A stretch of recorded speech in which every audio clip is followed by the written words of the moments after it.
के अथॉरिटीज को कि आप ये आइडेंटिफाई करें, अभी तक आइडेंटिफाई नहीं हुआ। अब आप इससे अंदाजा लगा सकते हैं कि वहाँ एक बड़ा रूरल एरिया है, वहाँ के लोगों को कितनी तकलीफें होती होंगी। अभी ये 2 कमरों में चल रहा है वहाँ जो हेल्थ सर्विस है हमारी, तो वहाँ वॉशरूम की फैसिलिटी नहीं है।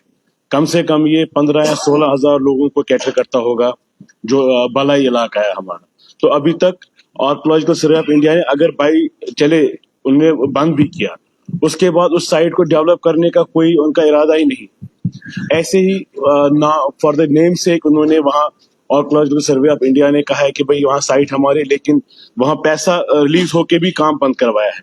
अब वहाँ डिप्टी कमिश्नर साहब जो श्रीनगर के हैं, उनको हिदायत दी जाए कम से कम कि at the earliest site identify की जाए, ये जो पैसे है ये लैप्स ना हो जाए, सो दैट इनको फैसिलिटी मिले।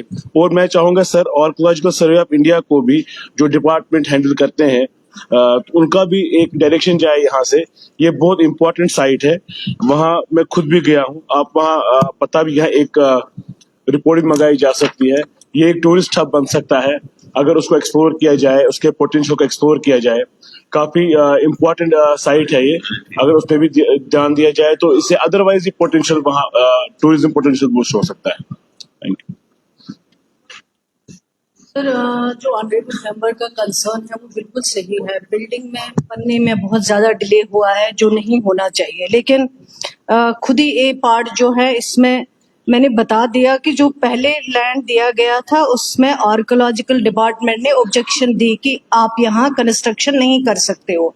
उसके बाद फिर जो इंतजामिया कमेटी वहाँ की है, लोकल लोग, उन्होंने कुछ जमीन आइडेंटिफाई किया था, वो हेल्थ डिपार्टमेंट को ट्रांसफर होना था, लेकिन कई वजूहात की वजह से वो ट्रांसफर नहीं हो पाया वक्त पे, जिसकी वजह से जो है पैसा खर्च नहीं हो पाया, बिल्डिंग नहीं बन पाए। कई बार रेवेन्यू डिपार्टमेंट को लिखा गया है लेकिन उन्होंने लैंड ट्रांसफर नहीं किया।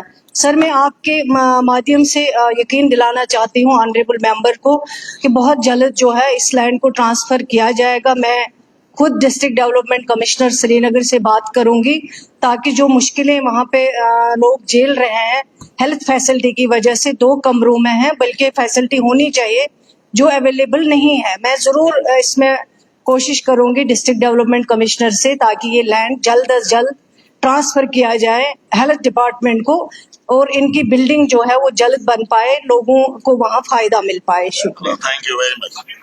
आपको कैटेगरिकल एक एश्योरेंस मिली है मिनिस्टर साहबा से, लिहाजा आपको बजे सवाल की कोई गुंजाइश नहीं। इसमें नहीं, ये इनका स्पेसिफिक क्वेश्चन है, इसमें सप्लीमेंट्री आपका नहीं बनेगा।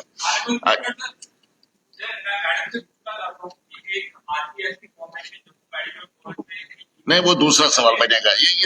ये सवाल अलग है, ये सवाल है, इसमें ये सप्लीमेंट्री नहीं बन सकता ना। पीरजादा मोहम्मद सईद साहब, पीरजादा मोहम्मद साहब AQ 622 AQ नंबर 622। सर, मैं अप्रिशिएट करता हूँ कि यहाँ हमारे जो असेंबली का जो सेक्रेटरीट है इन्होंने बहुत अच्छा काम किया है इन दिनों, और हमें ऑनलाइन जो सारा हमें क्वेश्चन वगैरह आते हैं, और कल का जो हमें क्वेश्चन आए हैं तो उसमें उर्दू और इंग्लिश में आए हैं, तो मुझे लगता है कि काम कर रहे हैं। तो मैं चाहता हूं कि नेक्स्ट जो कल से आज से हिंदी में भी आ जाए, क्योंकि हिंदी भी बहुत से हमारे मेंबर्स हैं जो हिंदी में ज्यादा है, उनका कमांड रहती है। तो काइंडली मैं अप्रिशिएट करता हूं कि आप बड़ा स्मूथली इसको चला रहे हैं और बढ़िया चल रहा है, लेकिन उसको भी इंक्लूड करना चाहिए। देखेंगे इसमें सबसे बड़ी डिफिकल्टी हमारी अभी हिंदी में हमारा सेटअप नहीं है यहाँ पे, क्योंकि पहले सिर्फ उर्दू में होता था और इंग्लिश में होता था, वो सेटअप है। हिंदी के बारे में हमें आगे इंतजाम करना पड़ेगा, उसके बगैर चारा नहीं। पीरजादा सईद साहब, AQ नंबर 622। हाँ sir. Minister incharge irrigation.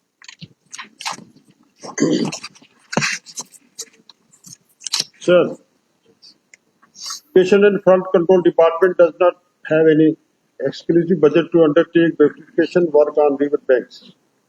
The mandate of the department is to undertake anti-erosion works to prevent bank damage, flooding, leaching due to flood water in the stretch under question. The grade protection works are being undertaken under flood management project phase 2 at specific location depending upon vulnerability, weak spots. The said work shall be completed by the end of March 2025 at an estimated cost of Rs 84 lakhs. Supplementary sir, Yes. मैंने पूछा था सवाल कि river Jhelum के जो banks है already कुछ काम हुआ है वहाँ टूरिज्म की तरफ से भी, टाउन एरिया की तरफ से भी और इरिगेशन और फ्लड कंट्रोल की तरफ से, और जवाब आता है कि हमारे पास पैसा नहीं। क्या ये बता सकते हैं मुझे कि कितना पैसा वहाँ खर्च हुआ आज तक इस रिवर झेलम के किनारों पर, ताकि वहाँ एक पार्क भी बनी है जिसमें लाखों रुपए खर्च हुए हैं, और मैं चाहता हूँ कि ये बताए कि कितना पैसा खर्च हुआ है और क्या ये पार्क एक्सटेंड होगी, और इसमें ब्यूटिफिकेशन की जो बात मैंने की है इसमें टूरिज्म भी इन्वॉल्व है, इसमें टाउन एरिया भी इन्वॉल्व है और डिपार्टमेंट भी इन्वॉल्व है। क्या ये टेक अप कर सकते हैं या नहीं? सर, ऑनरेबल एमएलए पॉलिटिशियन है और इनके इस क्वेश्चन में काफी अहमियत भी है। बेसिकली जो फ्लड कंट्रोल डिपार्टमेंट है ये ब्यूटिफिकेशन पे काम नहीं करता है, बल्कि जो इनका जो अपना दायरा इख्तियार है वो फ्लड प्रोटेक्शन और इस पे ज्यादा जोर रहता है। और जहां हम ये फ्लड प्रोटेक्शन के काम करते हैं तो जाहिर है कि उसकी नशो नवा और उसकी तमीर से ब्यूटिफिकेशन उस एरिया का नखार भी आ जाता है, खूबसूरती भी उसमें आ जाती है और थोड़ा सा बेहतर लगने लगता है। तो मैं ये गुजारिश करूं कि जो आपने पार्क की बात की है वो बेसिकली अंडर स्मार्ट सिटी जो है वो फंडिंग हुई थी और फ्लड कंट्रोल डिपार्टमेंट ने उस पर काम किया था। हम फ्लड पे इन्होंने खर्चे के बारे में जहां तक बात की है वो डिटेल मेरे पास है। अगर ऑनरेबल मेंबर साहब कहेंगे तो मैं इसको इनको पढ़ के सुना देता हूँ। बरकैफ हमारे जो एक comprehensive flood management plan of river Jhelum phase second part A, इसमें हमारे पास एक DPR for comprehensive flood management plan of river Jhelum phase second currently being implemented as a short-term measure aimed to safely mitigate the flood threat of 17,000 ये झेलम बेसन पे इसका ये सारा काम होगा, जिसके लिए हमारे पास कोई 1632 करोड़ रुपया जो है वो हमारे पास है। But earlier IFC did not take up this work due to difference of findings in two studies, CWPRS and IPTISA. The matter was under review with the CWC and member RM has provided recommendations which are being elevated in terms technical and financial aspects are being worked out. इसका जवाब दे। बात ठीक है, अब अपन पूछे मेरी साहब। के दरियाई झेलम को खनबल से, जहां से ऑनरेबल मेंबर ने सवाल पूछा है, मेरे इलाके से होते हुए काफी नुकसान पहुंचाया गया इसके बैंक्स को। सैंड के लालच में बैंक्स को कुरेदा गया और उसको कंप्लीट इरोजन हुआ है। क्या गवर्नमेंट के पास जिस तरह श्रीनगर में ब्यूटिफिकेशन कराया गया बैंक्स को मरकजी सरकार की माउनत से, क्या इस वक्त ये उस तर्ज पे वापस पैसा ला के इन चीजों का एड्रेस नहीं कर सकते? ऑनरेबल मिनिस्टर साहब ने कहा कि sir flood management plan of river Jhelum phase 2 के हिसाब से उनके पास फंड्स है, INFC के नहीं है। सर जब फंड्स अवेलेबल है, सारा कुछ अवेलेबल है, तो अभी तक काम शुरू क्यों नहीं हुआ? मेरा यही इनसे ये है। बेसिकली मैंने सर गुजारिश की कि ये डिफरेंसेस था टू जो हमारी एजेंसी थी, इनकी जो ओपिनियन थी उनमें डिफरेंसेस होने की वजह से हम काम टेकअप नहीं कर पाए। और अब एक दो दिन में इसी हवाले से एक मीटिंग कॉल की है और हम फाइनल डिसीजन इंशाल्लाह ले लेंगे और नेक्स्ट कमिंग डेज में इसकी जो है टेंडर वगैरह फ्लोट करके इस पे हम काम करेंगे। शेख खुर्शीद साहब, शेख खुर्शीद। सर यहाँ AQ number 542 minister in charge tourism.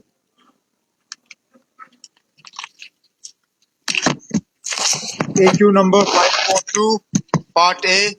In order to develop Bangas as an offbeat destination, Tourism Department has proposed developmental works for an amount of 72 lakhs under CapEx budget 24-25. The approved allocation during the current financial year 24-25 is 30 lakhs and an amount of 24 lakhs stands already released. However, the entire land in Bangas Valley comes under the Forest Department and accordingly the matter has been taken up with the Deputy Commissioner Kupwara for intervention in the identification of land parcels by the Forest Department for the proposed works.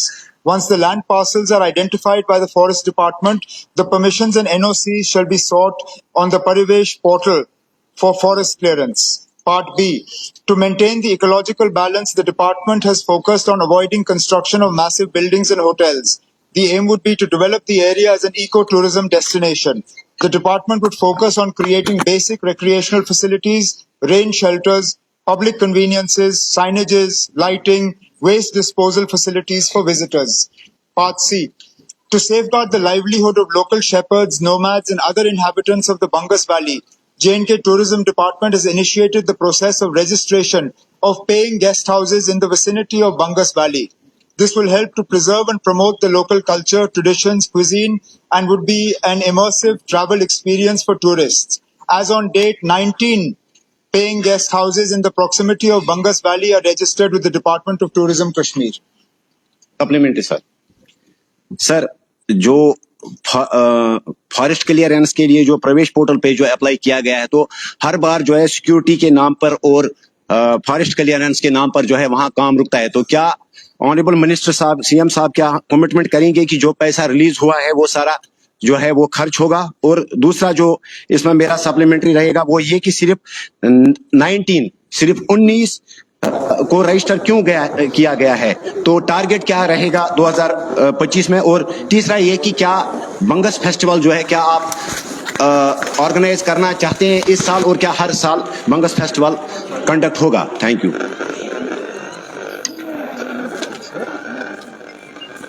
Honourable speaker sir, ये परिवेश portal का इस्तेमाल ये हमारी एक नई मजबूरी बनी। 2019 से पहले ये हमारे ऊपर लागू नहीं था। हम फॉरेस्ट क्लियरेंसेस के एप्लीकेशन यहीं रिसीव करते थे, उन्हें यहीं एग्जामिन करते थे और यहीं से डिस्पोज करते थे। लेकिन 2019 के बदलाव के बाद ये परिवेश पोर्टल का इस्तेमाल अब लाजमी जम्मू कश्मीर पर भी बन गया है। अब हर फॉरेस्ट क्लियरेंस के लिए न सिर्फ यहाँ पे अप्लाई किया जाता है बल्कि ऑनलाइन पोर्टल के तहत government of India ministry of forest and environment से भी इजाजत मांगने की जरूरत पड़ती है। हकीकत यह है कि उस इजाजत को हासिल करने में वक्त लगता है। अगर के केस को नजदीकी से उसको फॉलो किया जाए तो मुमकिन है कि कभी कभार साल से कम में इजाजत दी जा सकती है, लेकिन अगर नजदीकी से उसको फॉलो नहीं किया जाए तो हर केस में 2 साल से कम नहीं लगता। अब टूरिज्म डिपार्टमेंट से कहा हुआ है कि बंगस को देखते हुए, बंगस के टूरिज्म प्रमोशन को देखते हुए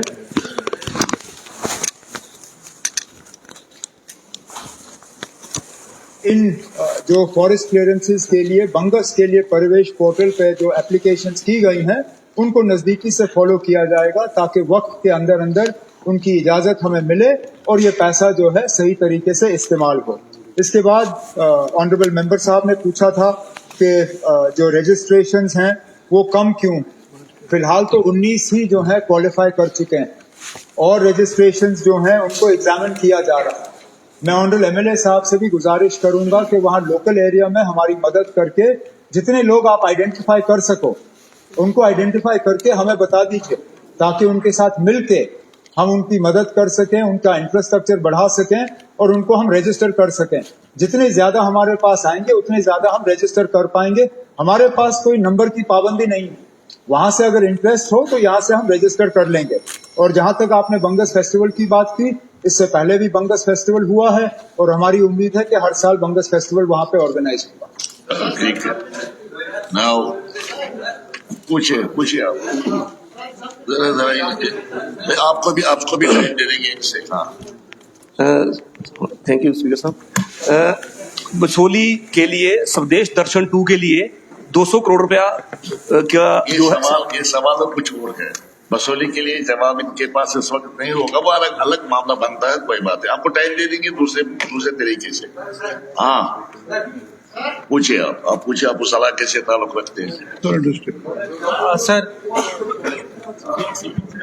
सर ऑनरेबल चीफ मिनिस्टर साहब ने कम्प्रेहेंसिव जवाब दिया, मैं मानता हूं, लेकिन एक गुजारिश मैं करना चाहूंगा कि बंगस के आसपास बहुत सारी ऐसी जमीनें हैं जो मिल्कियती जमीन, जो लोगों की मिल्कियत है।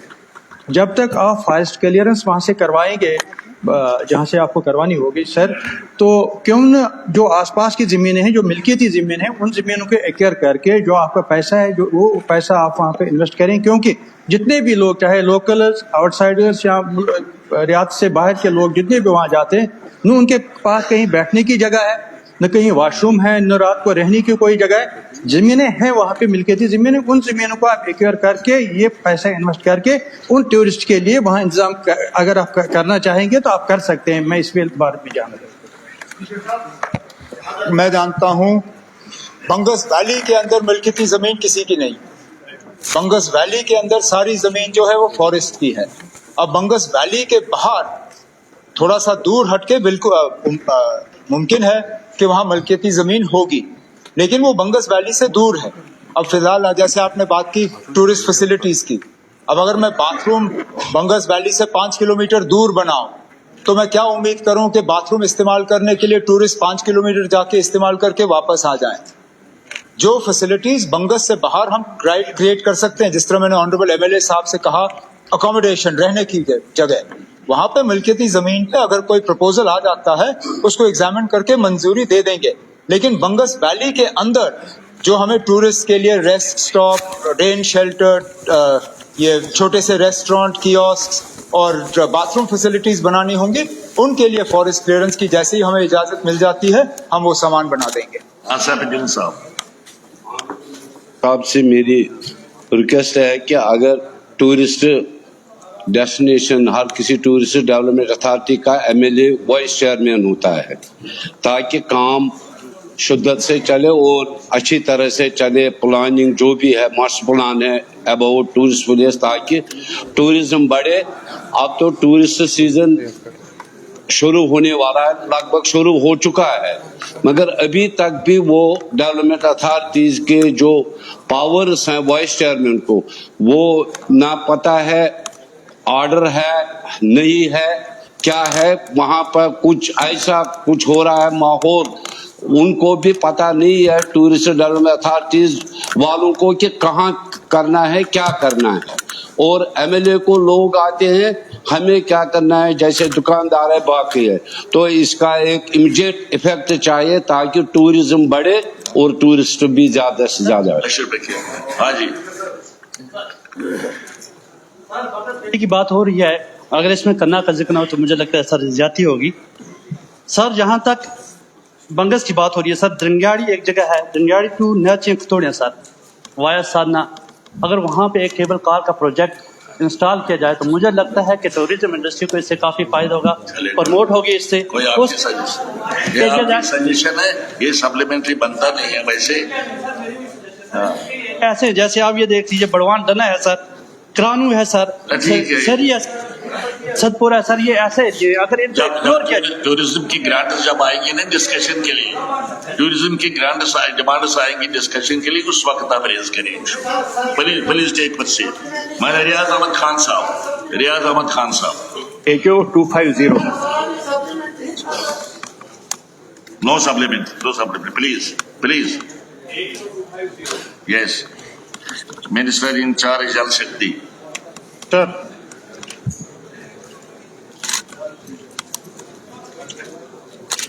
no sir, there is no such requirement since PHE works are being executed by PHE Bijbahara. while as irrigation works are took by Irrigation Division Anantnag. Also flood related works are executed by Flood Control Division Anantnag. Supplementary sir, मेरा ये तो आपका जिससे सवाल पूछे पहले उनका answer respectfully sir, जनाब मुझे लगता है इवेसिव आंसर है, क्योंकि ये पब्लिक डिमांड के मुकाबले में कहना कि नो रिक्वायरमेंट, ये उन्होंने फैक्ट्स दिए हैं, हम ये मानते हैं ये सब डिविजन सब हैं, लेकिन अगर ये डिपार्टमेंट एक अच्छी तरह से अपने हमारे इलाके में काम करना चाहते हैं तो वहाँ एक सब डिवीजन की अशद जरूरत है। जो लोगों की डिमांड पिछले 20 साल से हैं और जो मैंने एक रिव्यू लिया है, वहाँ सब जो भी इन महकमों के सरबराह हैं जिले के, उनने यही गुजारिश की कि एक सब डिवीजन की अशद जरूरत है। मैं ये गुजारिश करना चाहूंगा, इस हुकूमत की सरबराही जनाब वज़ीर आला साहब कर रहे हैं, वो वज़ीर आला जिन्होंने अपने वक्त में 625 एडमिनिस्ट्रेटिव यूनिट्स दिए हैं। यहाँ नो रिक्वायरमेंट कहने से ये होता है पब्लिक डिमांड क्या कभी आ नहीं सकती है। आपने एक फ्लैग लगाया, फुल स्टॉप लगाया है, क्या इस फुल स्टॉप के बाद भी वहां के लोगों की बात नहीं सुनी जाएगी? मेरी ये मिनिस्टर साहब से गुजारिश होगी, क्या इसके लिए आप ये पब्लिक डिमांड को आइंदा कंसिडर करने जा रहे हैं? क्योंकि इसमें मुझे एज पर माई ओन जो मैंने एफर्ट्स लगाए हैं, इसमें रिपोर्ट्स ग्राउंड लेवल से आए हैं, जहां वो वहां के महकमे जिला सरबराह चाहते हैं कि वहां एक सब डिवीजन हो, लेकिन यहाँ ब्यूरोक्रेटिक आंसर आया है जिससे ये नेगेटिव आया है। मैं रिप्लाई चाहता हूँ सर।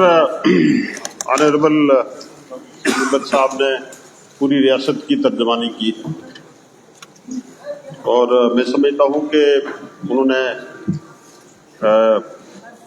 इस जरूरत पे जोर दिया है कि ये जो स्पेशल डिवीजन जो है बने,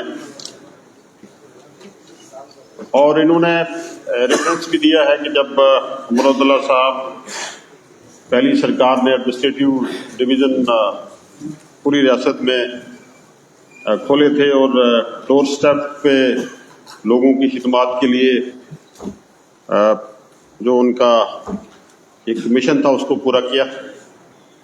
और मैं भी आज सरकार की तरफ से मैं ये गुजारिश करूंगा कि उमर अब्दुल्ला साहब आज भी उसी लगन और उसी दिलचस्पी और उसी मिशन में हम इनकी क़यादत में काम कर रहे हैं।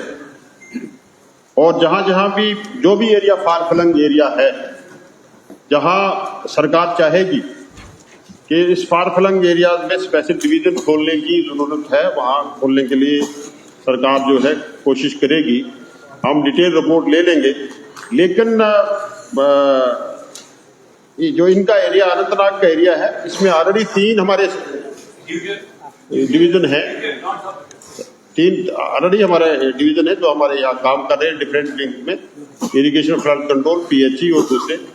तो फारफलंग एरिया जैसे हमने पहले डिवीजन यहाँ खुले हैं, जैसे हमारा गुरेज में है, कंगदार में है और दूसरी एरियाज में है बैकवर्ड एरिया और दूर दराज के एरिया जहाँ कोई कम्युनिकेशन नहीं है, जहाँ लोग बड़ी मुश्किल से आमदोरफ्त करते हैं, वहाँ सरकार आज भी वादाबंद है कि उन लोगों को डोर स्टेप पे उनको उनकी जो खिदमत है उसके लिए सरकार आज भी वादाबंद है काम करने का। मीर साहब इसके बारे में इसके बारे में पूछना चाहते हैं ना, इसके अलावा कोई सप्लीमेंट नहीं। हाँ मीर साहब आप पूछे ये रिलेट नहीं करते, दूसरा एरिया है, ये sub division special sub division खोलने की बात है, तो आपका मसला कहाँ से आया?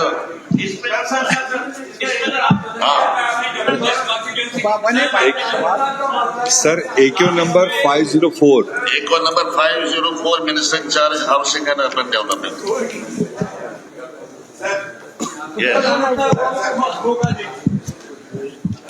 Sir, AQ number 504A, yes sir.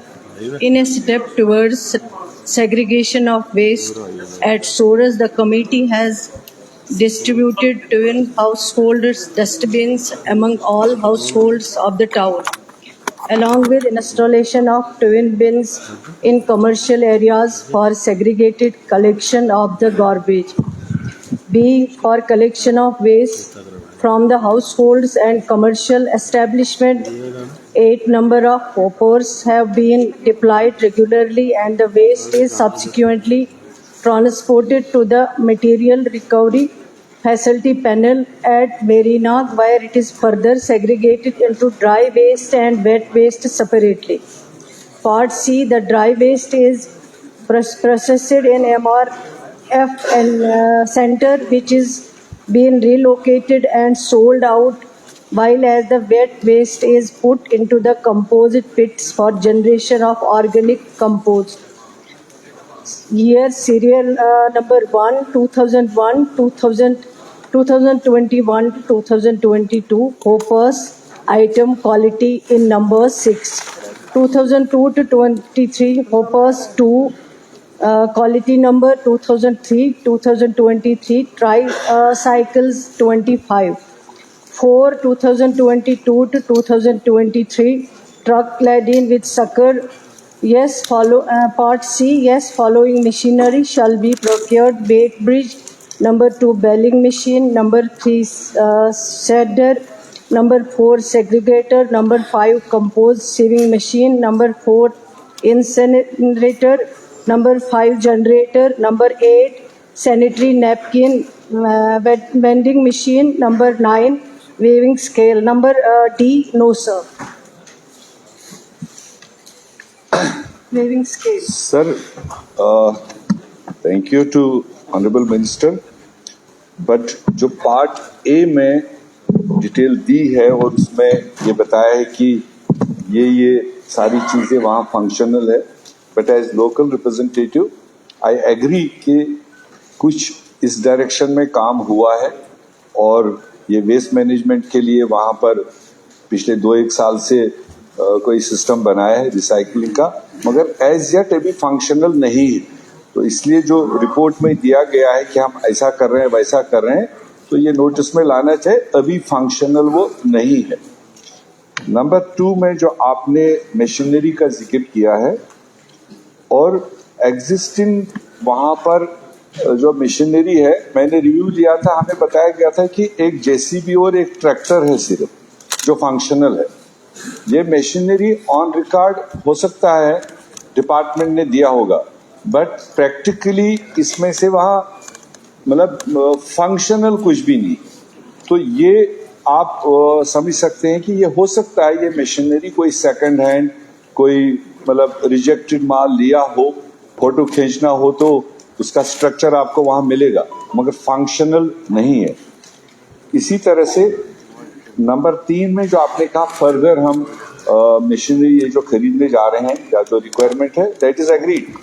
But मेरा पहला सवाल इसमें सबसे ज्यादा इम्पॉर्टेंट सवाल जो था, PMAY first and PMAY second, आपने फिगर्स में दिखाया 747 केसेस PMAY फर्स्ट में लिए गए और जिसमें तकरीबन 500 प्लस कंप्लीट है, मगर रियलिटी ये है कि कागज में तो दिखाया है, जब आप प्रैक्टिकली वहां देखेंगे किसी का प्लिंथ लगा हुआ है, किसी का फर्स्ट फ्लोर कंस्ट्रक्शन है, क्योंकि उनका पार्ट 2 पार्ट 3 पेमेंट्स ही नहीं अभी तक आए।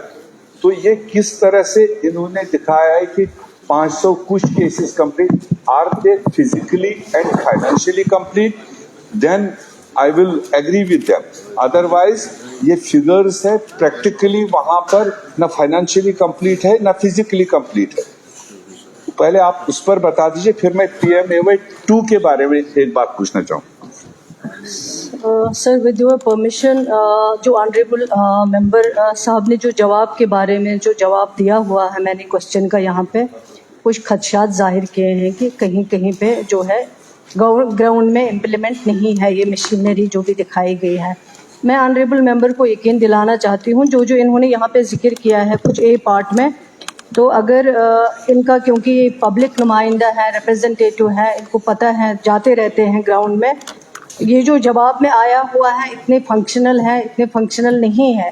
अगर इनको कहीं पे भी खदशा है उसके बारे में दे दें लिख के, मैं ज़रूर इनको इन्फॉर्मेशन भिजवा दूंगी और वेरीफाई करवाऊंगी इनकी जो सजेशन है, इनकी जो राय है वो किस हद तक उसमें अगर कमी है तो वो कमी पूरी की जा सकती है। एक मिनट, पहला मेरा दूसरा सप्लीमेंट्री भी बाकी है। आपने यहाँ लिखा है PMAY फर्स्ट में sanctioned houses 747, not started 81, under construction 161 और houses complete 505।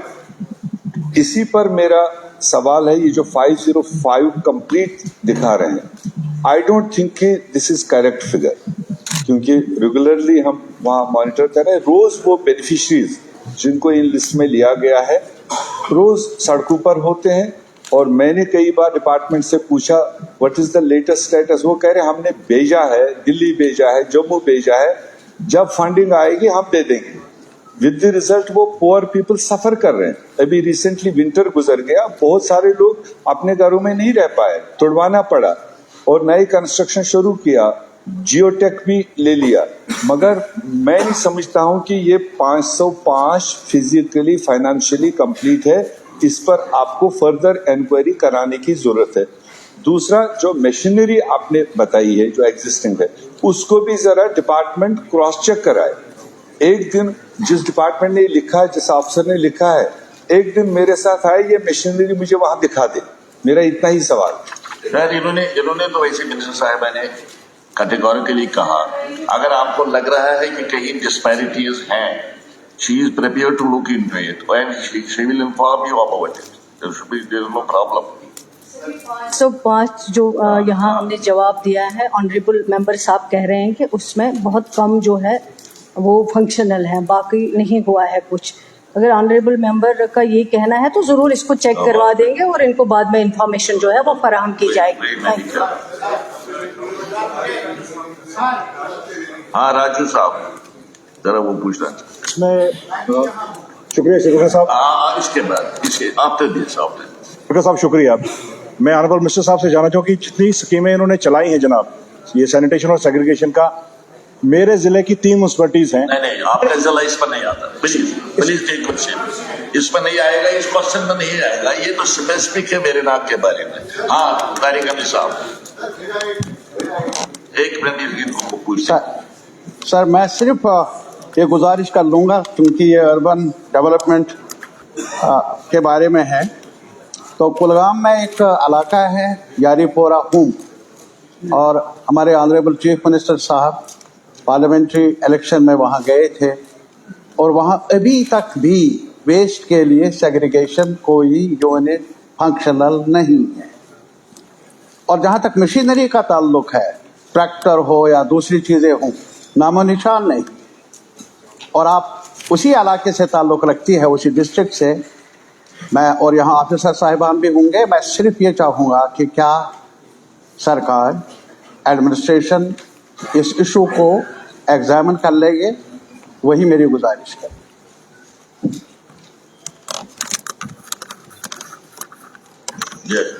Sir, honourable member तारगामी साहब ने जो यहाँ पे यारीपोरा के बारे में बात की है, ज़रूर इसको देखा जाएगा, क्या पॉसिबिलिटी आ सकती है, उसके मुताबिक जो है देखा जाएगा। शुक्रिया।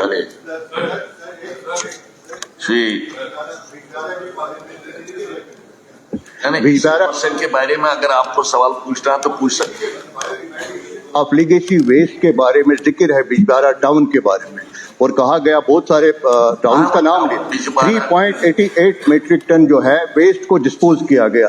सर, सबसे बड़ा थ्रेट वहां पे मसला यही नहीं, मसला है हमारी सरकार को बने हुए 3 महीने हो गए, लेकिन ये तो लीगेसी हमें पीछे से है। हाउस को मिसलीड किया जाता है।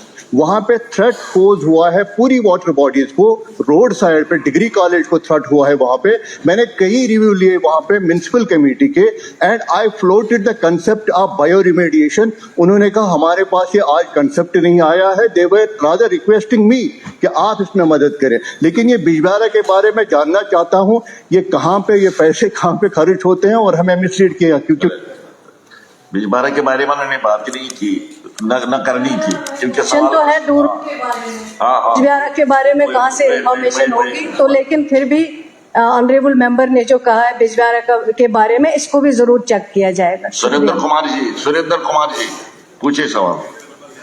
धन्यवाद स्पीकर साहब। AQ1134। Now Minister in charge of Revenue.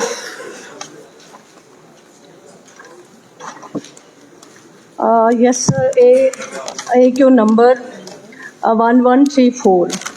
In the current scenario, the Revenue Department has developed an online portal named Jammu Kashmir Revenue Nick-In for application of CLU in order to ensure cases of applicant has to apply online and there is no need to visit any government office for such service. Further, Section 133A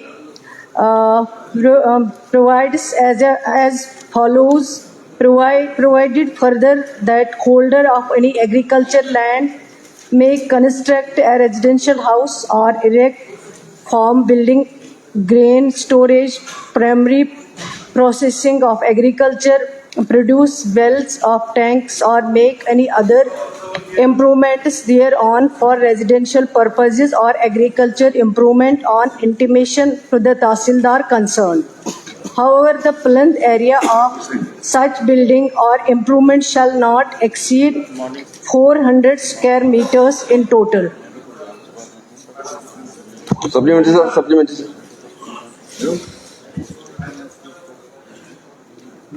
ji speaker साहब, मैं पूछना चाहता हूं, जो लोग सफर कर रहे हैं उनका क्या होगा? आए दिन हमें परेशानी का इसको झेलना पड़ रहा है। CLU की वजह से आधा मेरा एरिया JDA में है, आधा मेरा रूरल में है। उसकी वजह से जो हमें परेशानी आ रही है, उसकी वजह से जो हमें प्रॉब्लम आ रही है, उसका कब तक निवारण किया जाएगा? जो ऑनलाइन की जो प्रक्रिया है, इसका कितने दिन में जवाब देंगे ये? सर, जो ऑनरेबल मेंबर ने पूछा था कि किस तरह जो है लोग अप्लाई कर सकते हैं वहाँ पे, जो मेन इनका क्वेश्चन है, उसमें ऑलरेडी जवाब आया हुआ है कि ऑनलाइन जो है पोर्टल रेवेन्यू JK Nick-In जो एप्लीकेशन का नाम है, उसमें जो है लैंड चेंज करने के लिए जो है वो आप अप्लाई कर सकते हैं। तो अब अगर कहीं पे दिक्कत है, कोई मसला है, वो आप उसमें अलग से लिख के दे दीजिए, उसको देखा जाएगा। अगर उनको 4-4 महीने वेट करना पड़ेगा, लोग सफर कर रहे हैं मैम।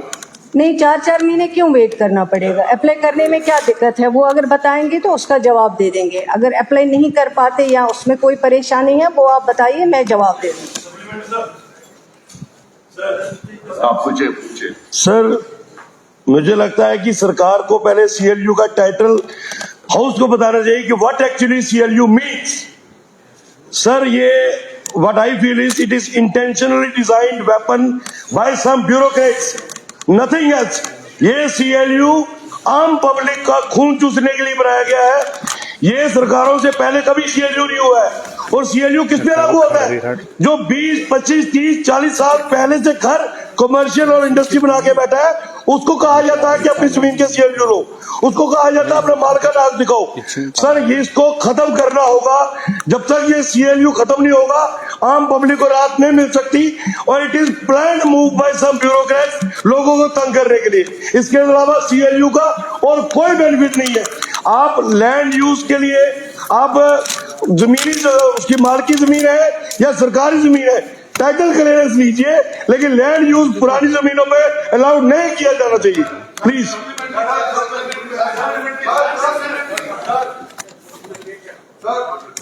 हाँ, फरमाइए। वो जम्मू डिस्ट्रिक्ट के लिए है या सांबा और उधमपुर सभी डिस्ट्रिक्टों के लिए JDA है? क्योंकि JDA जो है वो जम्मू डिस्ट्रिक्ट का होना चाहिए। हमारा रामगढ़ जो है ब्लॉक, एक तो वो बॉर्डर ब्लॉक है, उसको वो और उसको JDA में भी डाला हुआ है। कोई ऐसा प्लान नहीं है जो विक्रम जी ने कहा है सिर्फ लोगों को तंग करने के लिए JDA बनाया है, या कोई ऐसा मास्टर प्लान बताए कि जिसके तहत उन्होंने ये कहा हो। आज आप देख लीजिए, माफ करना मुझे, कि गांधीनगर के बाद जो हमारा नारंग नगर बना टोटली अनप्लान, आगे एक कॉलोनी बनी, नहीं यही हाल हुए पूरे हाल हो रहा है। प्लान कोई नहीं है, लोगों को तंग करने के लिए। JDA का सवाल नहीं है, ये CLU के बारे में पूछ रहे हैं, JDA नहीं है। JDA के बारे में इसको नहीं। अच्छा सुनिए, वो जवाब देना चाहती है, सुन लीजिए आप। सर विद योर परमिशन, जो ऑनरेबल मेंबर जिनका क्वेश्चन है ये, उन्होंने बात की है कि इस ऑर्डर को ख़त्म करना चाहिए। ये ऑर्डर जो है इससे लोगों को तकलीफ़ें होती हैं। मैं ये ऑर्डर की डेट आपको बता देती हूँ। हमने ये ऑर्डर नहीं किया है क्योंकि 3-4 महीने ही सरकार हो गए हैं। As per government board of revenue notification number 1JK-BOR of 2022 dated 14/1/2022 the detail procedure for change of land, जिसके बारे में इन्होंने कहा कि हाउस को बताना चाहिए CLU क्या होता है। Use is published along with quantum of land. ये जो ऑर्डर निकला हुआ है, मेरे बताने का मकसद ये है कि ये ऑर्डर 2022 में निकला है और इस 2022 के ऑर्डर में अगर आप हमें कसूरवार ठहराएंगे तो मुझे लगता है ये ज्यादती है। लेकिन अगर ये ऑर्डर के मुताबिक लोगों को मुश्किलों का सामना करना पड़ता है तो ऑर्डर पहले निकल चुका है। अगर कोई भी, मैंने आपको रिक्वेस्ट की है कि अगर कहीं पे कोई आपको कंप्लेंट है, कोई अप्लाई नहीं कर पाता या अप्लाई करने में कोई दिक्कत आती है, वो आप ज़रूर लिख लीजिए और डिपार्टमेंट उसको डेफिनेटली एग्जामिन करेगा। दूसरा सवाल जो ऑनरेबल मेंबर ने कहा है विजयपुर के बारे में, विजयपुर जो है डिलिमिटेशन से पहले शायद जम्मू कॉन्स्टिट्यूंसी में पड़ता था, जम्मू डिस्ट्रिक्ट में। डिलिमिटेशन के बाद विजयपुर जो है वो अलग एक कॉन्स्टिट्यूंसी बनी हुई है, डिस्ट्रिक्ट जम्मू से वो बाहर चला गया है। तो इसलिए ये एक जेन्युइन क्वेश्चन है।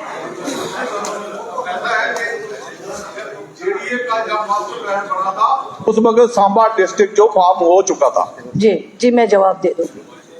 इनकी बात सही है, जिस वक्त बना था तो कब बना था, जब बना था तब हम तो नहीं थे, हमारे पास तो मिनिस्ट्री नहीं थी, ये बहुत पहले बना था। उस टाइम जो है, आप बैठिए जवाब सुन लीजिए, कोई बात नहीं।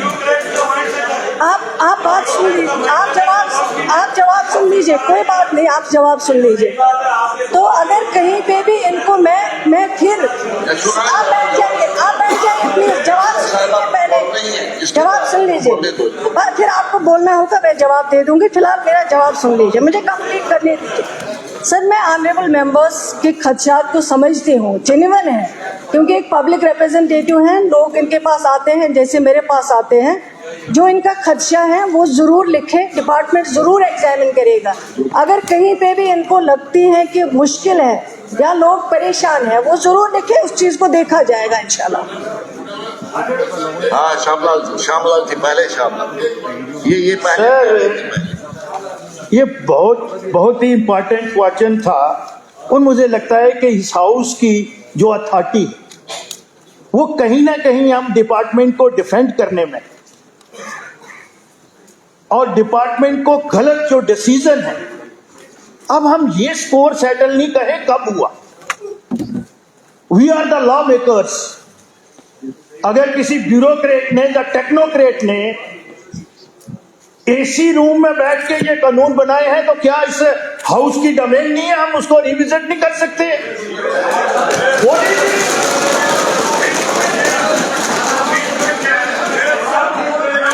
कल भी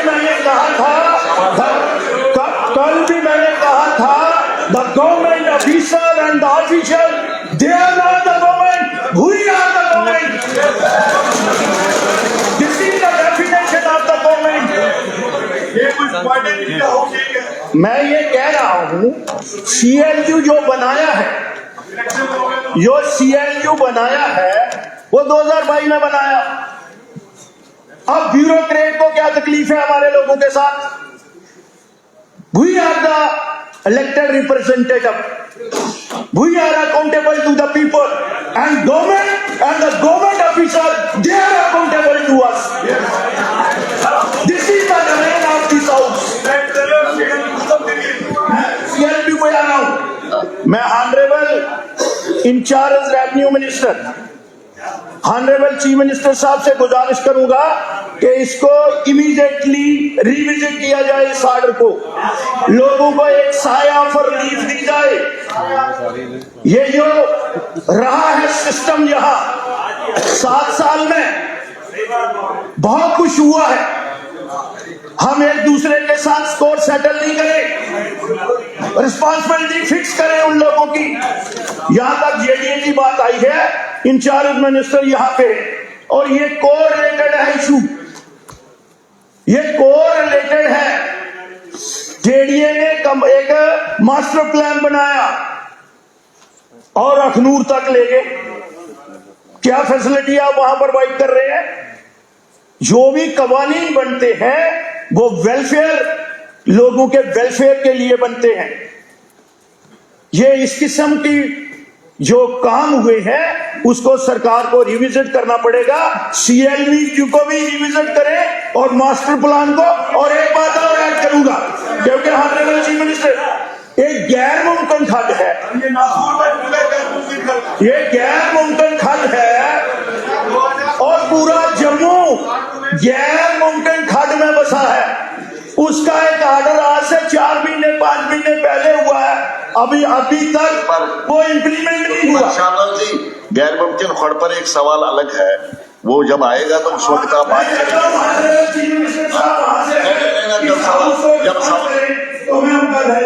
जब सवाल आएगा तो उस वक्त उसकी बात करेंगे। स्पीकर साहब, ये ऑर्डर 22 में बना, तो ये ऑर्डर रिट्रोस्पेक्टिव कैसे लागू हो रहा है? ये प्रोस्पेक्टिव लागू होना चाहिए। जिन लोगों ने पहले कंस्ट्रक्शन किए उन पे कैसे तंग कर रहे हैं उन लोगों को। कल नई बस्ती में बैंक को सीज किया गया और 20 साल से वो बैंक चल रहा था। ये पैसे कमाने का धंधा बन गया हुआ जम्मू में। प्लीज इसको अबॉलिश करो, रिविजिट करना चाहिए।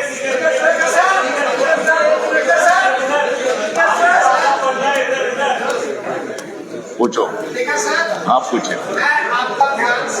माध्यम से आपका ले जाता हूँ, बेसिकली मास्टर प्लान जो बने हैं उनके साथ हिट कर रहा है। जब आपने एक मास्टर प्लान को बना दिया, जोन बना दे, रेजिडेंशियल बना दिया, कमर्शियल बना दिया, तो फिर सीएलयू कहां से आ गया? मैं इसी के साथ साथ माता वैष्णो देवी कंस्टिट्यूंसी से कटरा की बात करना चाहता हूं। कटरा का जो मास्टर प्लान बनने के बाद ऑब्जेक्शंस कभी नहीं लिए गए और ऑब्जेक्शन को कभी एड्रेस नहीं किया गया और अंधेरे में वो मास्टर प्लान बना दिया। उसको रिविजिट करने की जरूरत है। मैं ये चाहूंगा कि मिनिस्टर साहब यहाँ पे बैठी है, उसको एक बार रिविजिट कर रहे हैं और इस मास्टर प्लान को रिवाइज कर दें। शौकत साहब, ये सर नोट कर रहे हैं। मुबारकुल साहब, 1 मिनट। मुबारकुल साहब, 1 मिनट। जिन्होंने क्वेश्चन दिए वो उनका क्या हाल है? मुबारकुल साहब, मुबारकुल साहब, सर 1 मिनट, मैं एक मिनट सर, 3 दिन से मेरा क्वेश्चन लग रहा है और आप इनको लंबी तकरीरें करने की इजाजत है, लेकिन सर 3 दिन से वेट करो, कल भी और परसों भी, और मेरा क्वेश्चन ही सर, जो भी ऑनरेबल मेंबर्स का, बल्कि पूरे हाउस का जो कंसर्न है वो सही है और मैं आपके माध्यम से यकीन दिलाना चाहती हूँ कि मुझे यकीन है कि बहुत जल्द जम्मू कश्मीर जो है रियासत में तब्दील होगा और ये सारी चीज़ें जो है वो रिविजिट हो जाएंगी, तभी ठीक हो जाएंगी, तभी इनको चेंज किया जा सकता है। डॉक्टर रामेश्वर सिंह जी सवाल पूछे। Question number yes, incharge roads and building. Honourable speaker साहब, जहाँ तक ताल्लुक है जो क्वेश्चन ऑनरेबल मेंबर जी ने लगाया है, ये ग्रीवेंसेस ऑलरेडी रजिस्टर्ड हुआ है वेब पोर्टल जो एलजी मुलाकात 26 में उसमें रजिस्टर्ड हुआ है। और जहाँ तक इसका डीपीआर का ताल्लुक है, जो बी पार्ट है इनका, वो भी बनाई गई है 583.78 लाख की वो बनी हुई है। और जहाँ तक पार्ट सी का ताल्लुक है, इनका जो डीपीआर है वो construction of 75 metre span bridge का है और उसके साथ साथ ही एक अप्रोच रोड है 700 मीटर्स का। और हमारी भी कोशिश है, सरकार की भी कोशिश है और उमर अब्दुल्ला सरकार का पूरा एक जोर है नेटवर्क जो रोड कनेक्टिविटी का। और ये क्योंकि बनी एक बड़ी फार फ्लंग कॉन्स्टिट्यूंसी और काफ़ी वहाँ लोगों को मुश्किलें और मुसीबतें हैं और बड़ा जेन्युइन सवाल है, तो इसके लिए हमने जो अब नेक्स्ट जो हमारा फाइनेंशियल ईयर है उसमें इसमें subject to the availability of resources हम इसको प्रायोरिटी पे रखेंगे और इसको करने की कोशिश करेंगे, लेकिन यही है हमारा। हाँ जी डॉक्टर साहब, डॉक्टर और ये जो रिप्लाई, एक मिनट, ये जो रिप्लाई दिया गया है डिपार्टमेंट की तरफ से, ये टोटली, सर 2 मिनट मेरे को अपनी बात रखने दीजिए। सवाल तो सर प्लीज 2 मिनट के लिए सर मेरा पहले बात होने दीजिए, उसके बाद बात करिए। भी पूछा इसको सवाल पूछ। सर ये जो रिप्लाई डिपार्टमेंट की तरफ से आया है, ये टोटली आई वॉश है और अपनी जिम्मेदारियों से पल्ला झाड़ने वाला रिप्लाई है, जिससे मैं टोटली सेटिस्फाई नहीं हूँ। मैं आपकी जानकारी में लाना चाहता हूँ, ये एलजी मुलाकात 2023 में एलजी साहब ने इसको एड्रेस किया था, 2023, और आज 2025 हो गई है। 2023 से और 25 तक आज तक डीपीआर ही बन रही है लोगों की।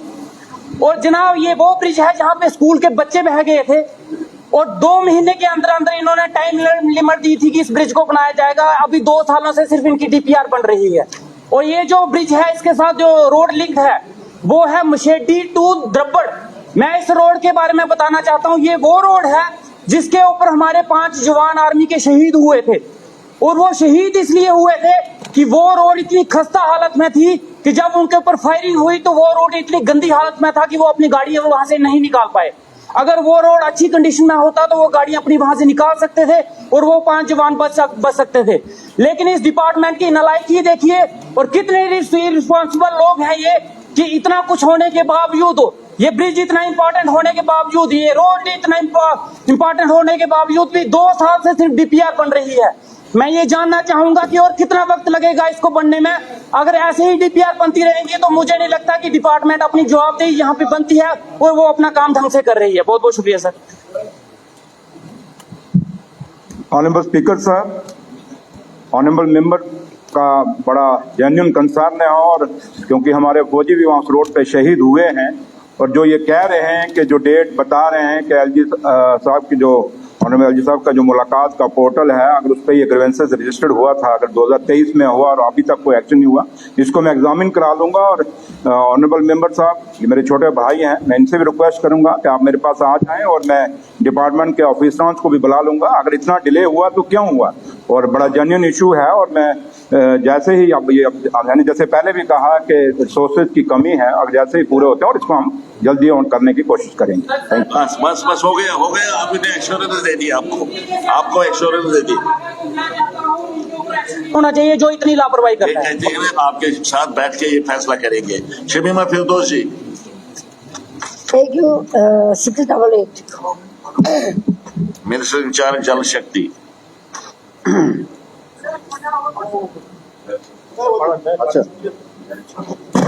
सर, ये एक हकीकत है कि अभी ऑनरेबल मिनिस्टर को 3-4 महीने ही हुए हैं, इसलिए वो अवेयर नहीं है फुली जो वहाँ के फैक्ट्स है शहर श्रीनगर के। इन्होंने मेरे 3 सवाल का सिर्फ लिखा है, no water supply pipeline is not defect in Srinagar. हकीकत यह है कि जो इस वक्त शहर श्रीनगर में पानी की जो पाइप्स हैं वो काफ़ी डिफेक्ट हुई है, और जब हम उनसे कहते हैं कि आप ये ठीक कीजिए और या इनको रिप्लेस कीजिए तो उनका जवाब होता है हमारे पास फंड्स नहीं है। वो ये नहीं कहते कि आप ले रहे हैं, हम आपको पोर्टेबल वाटर दे रहे हैं। और ये भी हकीकत है, बहुत सारे एरियाज में एक ऐसा पानी दे रहे हैं वो जो निशात साइड से नहीं आता है, वहाँ से ये जो रंगील का है वहाँ से, क्या जो निशात का है रंगील का ठीक है, लेकिन जो निशात का है वहाँ के जो पानी की तहें हैं ऊपर की वो ग्रीन कलर की होती है और काफ़ी जाग होता है। और इतने गरीब लोग होने के बावजूद भी वो सिर्फ खाना बनाने वगैरह बर्तन धोने के लिए वो इस्तेमाल करते हैं। जो पानी पीते हैं वो बाहर से मंगवाते हैं। मिनिस्टर साहब से इस्तदा करती हूँ कि आपको जो इन्होंने सवाल का जवाब दिया वो बिल्कुल गलत है और हमें एक्सेप्ट करने वाले नहीं है। वहाँ पे कहते हैं कि हमारे पास पैसे नहीं है, और जो इन्होंने लिखा है जो ट्रांसप्लांट जो प्लांट, आप ब्रायर नंबर के प्लांट को देख लीजिए, वो कब इन्होंने बनाया और क्या तब से आज तक इन्होंने इस पर काम शुरू किया है, कभी देखा है कि ये चल रहा है कि नहीं, whether it gives portable water और नॉट। प्लीज जवाब दीजिए।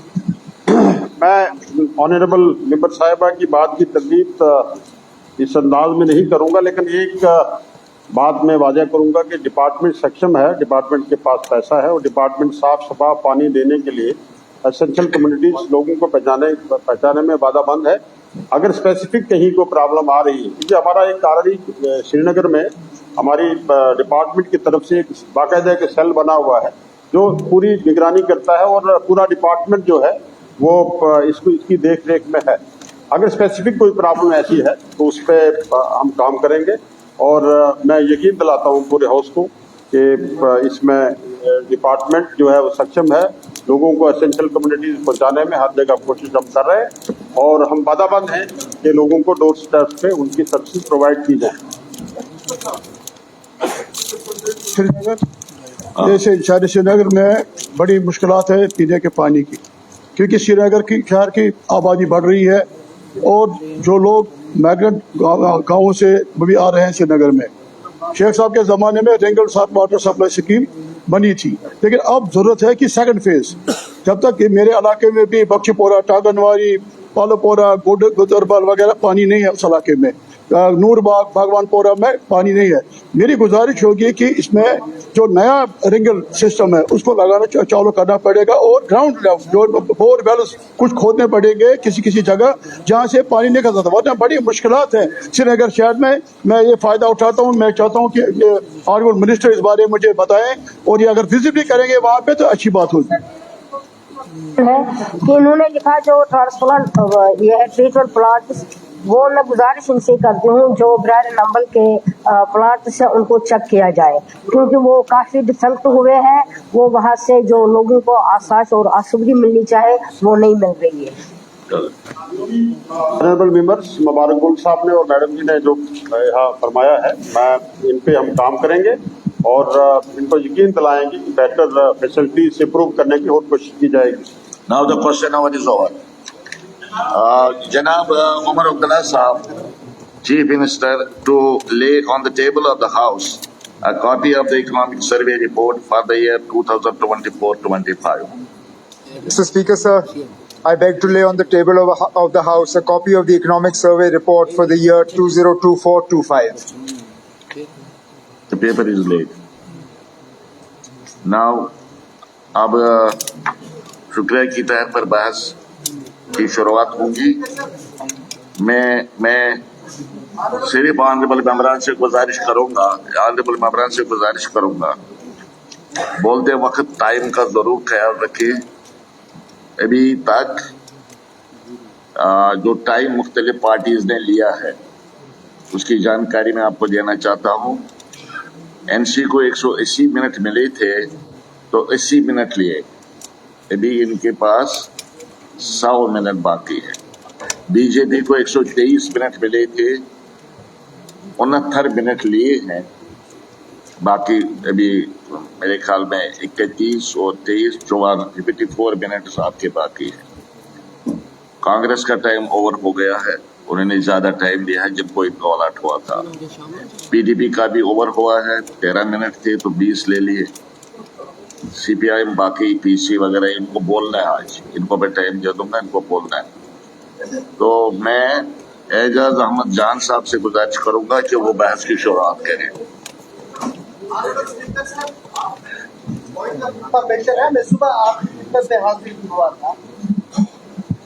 इन्फॉर्मेशन क्या है बताइए सर। मैं आपके पास सुबह भी हाजिर हुआ था कि कल बारामूला में टाउन के करीब ड्रेजिंग हो रही थी।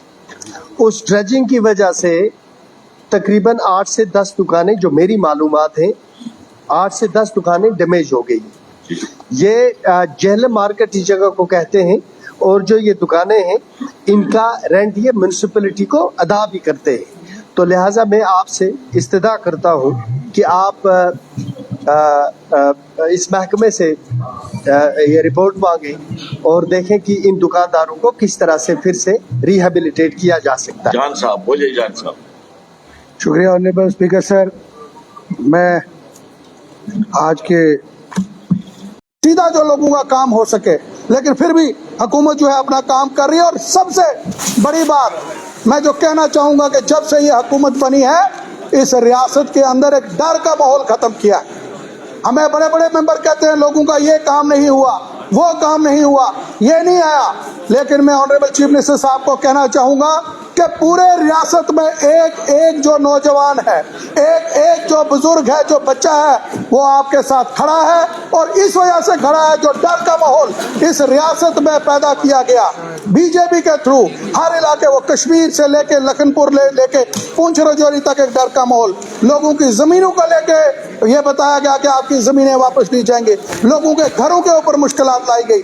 लेकिन आज वो डर जो खत्म हुआ है, मैं समझता हूँ सबसे बड़ी हुकूमत की जो कामयाबी है, वो कामयाबी वही है कि आज हमारा दूर दराज पहाड़ी इलाके में जो बुजुर्ग है, जो जवान है, जो वहाँ पे खड़ा है अपनी मुश्किलात के लिए, आज वो कम से कम एक चैन की नींद जो सोता है, मैं उसके लिए जो इस हुकूमत है उसको क्रेडिट देता हूँ। सर वहाँ पे बहुत सी जो है तरक्कियाँ हुई हैं। सर पिछले अगर 10 सालों की बात कहूँ तो हमारे नौजवान जो NYC के हो, PHE के डेली वेजर हो, पावर डिपार्टमेंट में हो या एजुकेशन में जो हमारे बच्चे थे, डॉक्टर से जितने थे, जनाब किसी भी को भी जो है कहीं पर रिलीफ नहीं दिया गया। और जिन बच्चे जो एस्पिरेंट आना चाहते थे उनको इस वक्त तक जो है वहां तक उनको कहीं पे गुंजाइश नहीं दी गई कि कहीं पे नौकरी ले सके। और नौजवानों का वो हाल किया गया इन 10 सालों में, वो जम्मू का ब्रिज हो, हमारा तवी का, कश्मीर का लाल चौक हो या पुंछ राजौरी के जो अलग अलग इलाके, वहां नौजवानों को दुड़ा दुड़ा के भगाया गया और उनके ऊपर डंडे बरसाए गए। और आज मैं कहूंगा कि आज इस रियासत में ये जो हुकूमत जो हमारे यूटी में बनी है, मैं एक चीज यकीन से कहूंगा कि इस हुकूमत के होते हुए किसी नौजवान बच्चे के ऊपर कोई कार्रवाई जो है वो नहीं होगी। और जिसका जो हक होगा, मुझे पूरी उम्मीद है कि जिस तरीके से उमर अब्दुल्ला साहब ने जो वादे किए हैं, इंशाल्लाह वो वादे पूरे होंगे। अभी तो 4 महीने हुए हैं, आगे इंशाल्लाह मैं कहूंगा आगे बढ़ेंगे। इसके साथ साथ सर मेरा बहुत इम्पोर्टेंट एक तो पार्टी ने आपको सिर्फ 5 मिनट दिए हैं बोलने के लिए। साहब अभी 2 ही हुए, पाबंद होने 5 मिनट हो गए अभी नहीं सर। इसमें सर एक बात कहूंगा, यहाँ पे ST स्टेटस की बात की गई कि पहाड़ियों को उनको दिया गया, मैं उसके लिए गवर्नमेंट ऑफ इंडिया का शुक्रगुजार हूँ, प्रधानमंत्री साहब का शुक्रगुजार हूँ। लेकिन इस जो पहाड़ी स्टेटस की अगर छत दिल्ली में पार्लियामेंट में उन्होंने डाली, लेकिन इसकी बुनियाद डालने वाले honourable chief minister Omar Abdullah साहब है। 2012 के सेशन में हमने श्रीनगर के अंदर जो वहां पे 4% दिया, उसी की वजह पे आगे जो है ये मिला। उसके लिए मैं आज इस हाउस में honourable chief minister Omar Abdullah साहब का शुक्रिया अदा करता हूँ कि वो स्टेटस। और इसके साथ एक बात कहना चाहूंगा सर, अमूमन मैंने देखा बहुत से मेंबरान जो है रिजर्वेशन के लिए बोलते हैं, सबको हक है अपनी बात करने का, अपनी बात मांगने का, आप अपने हक के लिए मांगिए। लेकिन मैं एक बात कहना चाहूंगा सर, जो हक उन लोगों को पिछले 75 साल के बाद मिला, उसके खिलाफ किसी को बात करने की इजाजत यहाँ नहीं होनी चाहिए। और खास करके पीर पंजाल के लोग किसी को ये इजाजत नहीं देंगे कि उनको जो हक मिला है उस हक को खराब करने के लिए कोई बात यहाँ पे की जाए। सर इसके साथ मैं कहना चाहूंगा कि हमारे यहाँ पे जो दूर दराज इलाके में, बॉर्डर एरिया में, सर मैं अपनी कॉन्स्टिट्यूंसी की बात करूंगा, सर वो लोग हैं, अगर मैं अभी आपको सर 3 साल की पहले की बात करूं, हमारा एक बुजुर्ग चौधरी गनी साहब अपने माल मवेशी के साथ के बॉर्डर पे उनकी टांग उड़ गई, माइन के साथ उनकी टांग हुई, 2 घंटे मुझे हॉस्पिटल में उनके साथ ऑपरेशन थिएटर पे बैठना पड़ा। ये वो लोग हैं पुंछ राजौरी के जो बॉर्डर के ऊपर हमेशा खड़े हैं, अपनी जानें दे रहे हैं और हमारी जो फौज है उसके साथ कंधे के साथ कंधा मिला के जो है मुकाबला कर रहे हैं। एक स्पेशल स्कीम होनी चाहिए, दिल्ली से तो वो स्कीम नहीं बनी इस रियासत में। मैं कहूंगा ऑनरेबल चीफ मिनिस्टर साहब को एक ऐसी स्कीम होनी चाहिए कि जिन लोगों के पांव या जिनके बच्चे मारे गए, बहुत सी बच्चियां मारी गई, स्कूलों के ऊपर बम पड़े, उन लोगों के लिए एक स्पेशल मैं कहता हूँ एक प्रोग्राम होना चाहिए। और जो इंजर्ड है उनके लिए जो है अलग अलग जगह पे स्कीमें होनी चाहिए। मैं इस हुकूमत का एक शुक्रगुजार हूँ कि PMGSY के जो सर्वे 10 साल के बाद इस रियासत में जो सर्वे शुरू हुए, मैं उसके लिए इस हुकूमत को मुबारकबाद देता हूं। लेकिन उसको जल्द से जल्द जो है वो इम्प्लीमेंट करने की जरूरत है। सर दूसरी सबसे बड़ी बात मैं कहूंगा कि यहाँ पे जो पिछली अगर बात करूं, हमारा अगर जो जल शक्ति मिशन के द्वारा अगर आप देखें जो पानी की जो हालात है, जनाब मैं आपको बताऊं राजौरी पुंछ के अंदर पानी की बहुत मुश्किलात, और मेरी कॉन्स्टिट्यूंसी में मैं कहूंगा जितनी स्कीमें जो बनी हुई है इसमें वो सारी की सारी डिफरेंट। मैंने पहले भी 2-3 बार बात की और मैं मिनिस्टर साहब से गुजारिश करूंगा कि जो लोग उसमें कसूरवार हैं, करोड़ों रुपया जहां पे खर्च हुआ, करोड़ों रुपया जहां जाया हुआ, उनके ऊपर क्यों कार्रवाई नहीं हो रही? हमारी हुकूमत अभी नहीं बनी है, 2 साल के बाद यही जो आज मैं आपको कह रहा हूं स्पीकर सर, ये जो बेईमानियां और जो लूट खसुट हुई है, ये बाद में हमारी हुकूमत के खाते में ये डाली जाएंगी। लोग कहेंगे उस वक्त इस हुकूमत ने किया है, लेकिन मैं मुबारकबाद देता हूं इस हुकूमत को कि नए जो प्रोजेक्ट बन रहे हैं वो लोगों के मुताबिक बन रहे हैं, ना कि वो दिल्ली में या जम्मू में बैठ के या किसी दफ्तर में बैठ के बन रहे हैं। आज ग्राउंड पे वो प्रोजेक्ट्स जो बन रहे हैं, उन प्रोजेक्ट्स को जो है हमें आगे लाना पड़ेगा।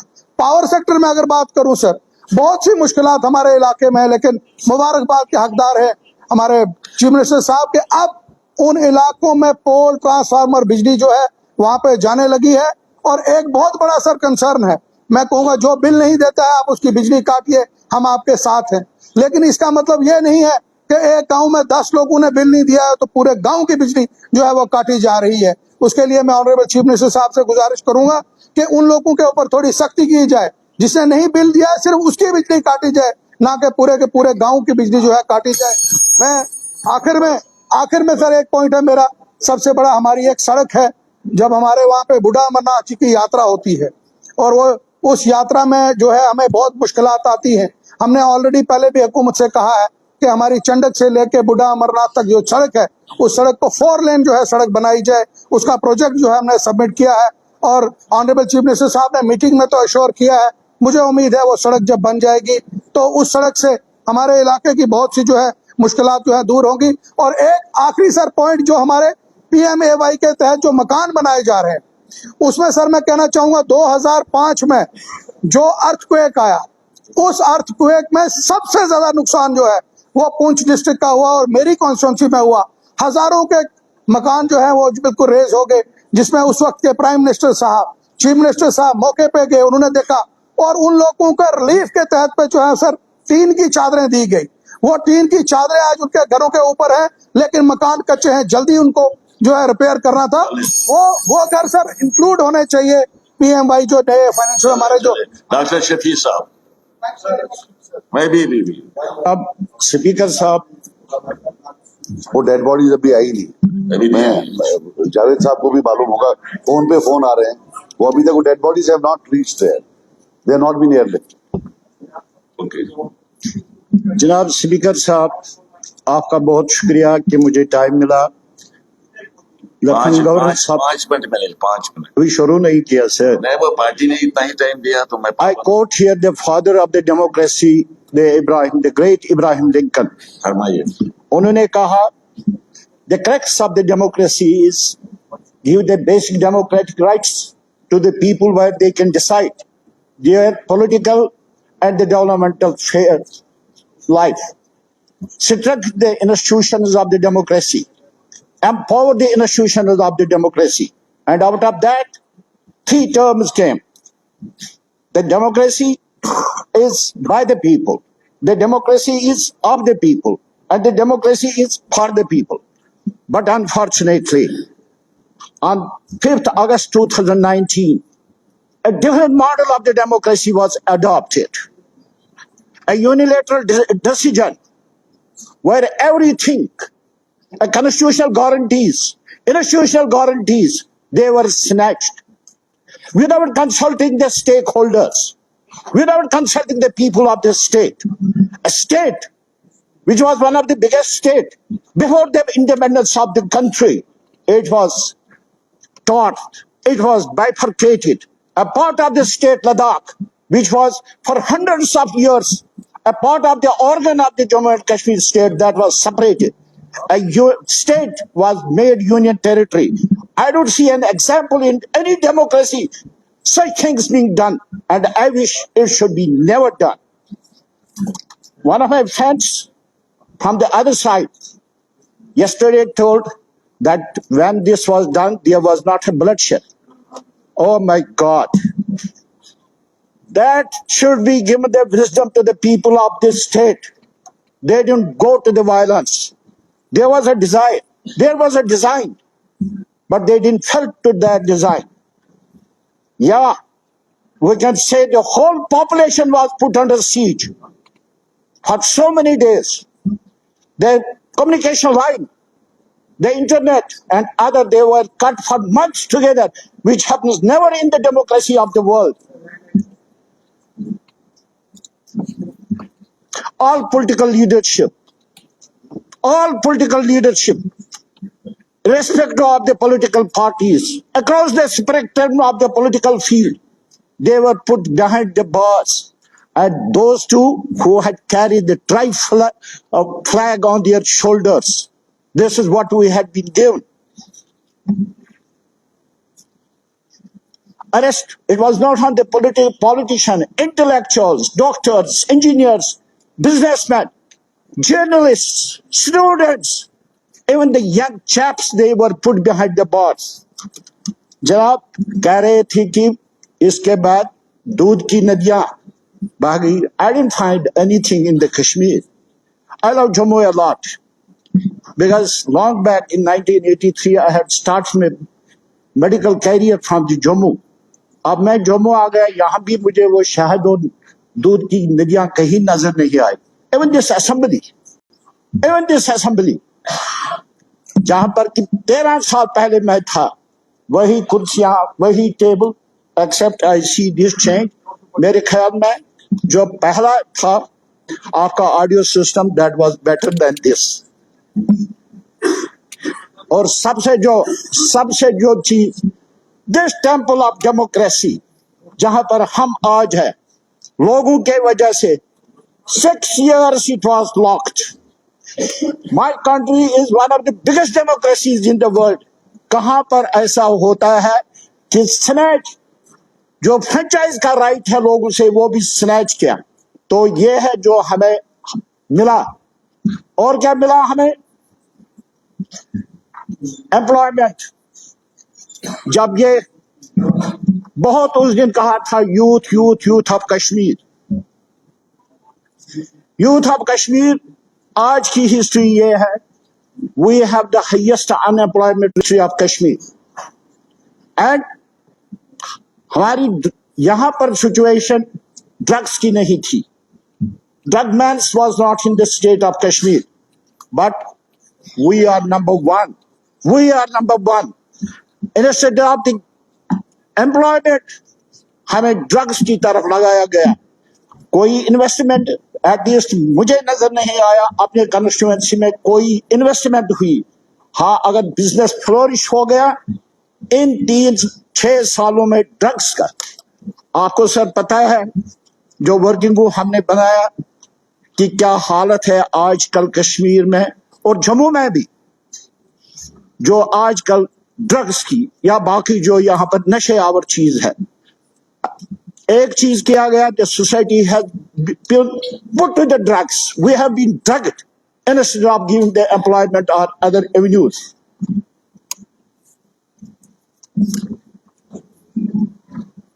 रिसोर्सेज, काफी कल यहाँ की इलीगल माइनिंग, यस, पिछले 6 सालों में काफी इंक्रीज हुआ है इन इलीगल माइनिंग.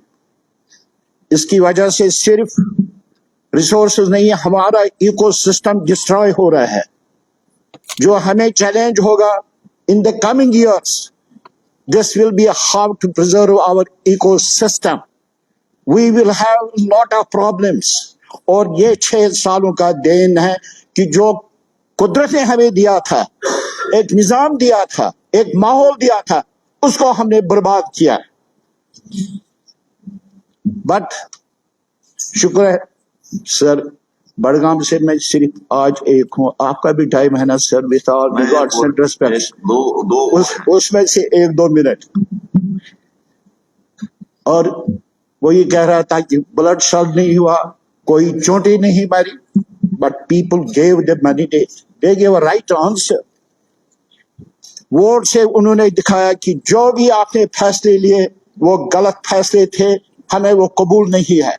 और this is the site, this is the indication, this temple of the democracy is the indication कि वो सब लोगों ने रब किए. उमर साहब is here with the massive majority by the support of the people. कल का रात कुछ ऐसे भी सवाल उठे कि 3 महीनों में कुछ नहीं हुआ. It's a 3 months baby. We're just starting to travel. Inshallah, जो वादे हमने दिए हम पूरा करके रखेंगे। अगर हम पिछले 3.5 महीनों का क्रिटिकल एनालिसिस करेंगे, मैं कहूंगा कि जो 6 साल में नहीं हुआ 3 सालों में हमने करके दिखाया है। 3 महीनों में हमने करके दिखाया है। 300 डॉक्टर्स, जो डेफिशिएंसी ऑफ डॉक्टर्स आपने 6 सालों में की थी, हमने तकरीबन 3 महीनों में वो पूरी की है। एजुकेशन में जो चेंज हो गई इस एग्जाम्स की, आप 6 साल में वो नहीं किया, हमने 3 महीनों में वो किया। और honourable chief minister, for the first time really a process of the participatory decentralisation, pre budget sessions हर एमएलए के साथ हर डिस्ट्रिक्ट में, ये एक एग्जाम्पल है कि क्या बदलाव हो रहा है। वी हैव फुल कॉन्फिडेंस, इंशाल्लाह जो चैलेंजेस है हमारे चीफ मिनिस्टर साहब के पास, we know path is not so smooth, it's full of hurdles, it's full of difficulties, but inshallah we will be successful because Chief Minister Saab and his team, they have a mission of sincerity, they have a mission of commitment, and they have a mission of determination. Inshallah जो promises, कल मेरे एक दोस्त वो compare कर रहे थे पहला वाला गवर्नर साहब का एड्रेस और आज, वर्ड्स वर लेस डियर लेकिन मटेरियल था। अंग्रेजी समझने में कुछ फर्क होती है। अगर हम देखेंगे कि जो आज का बजट स्पीच था, governor speech, that was a way to progress ahead. That's the solution to all those problems. That's a remedy all those problems जो हमारे पास है। Thank you very much, sir. Thank you. Ali Mohammad डार साहब।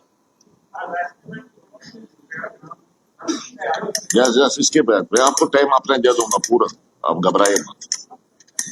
जनाब, 2 दिन पहले जब यहाँ सज्जाद साहब ने तकरीर नहीं की तो 1987 की बात की, तो मुझे ये इरादा हुआ, ख्याल हुआ कि मैं भी खड़ा हूँ। सर, अक्सर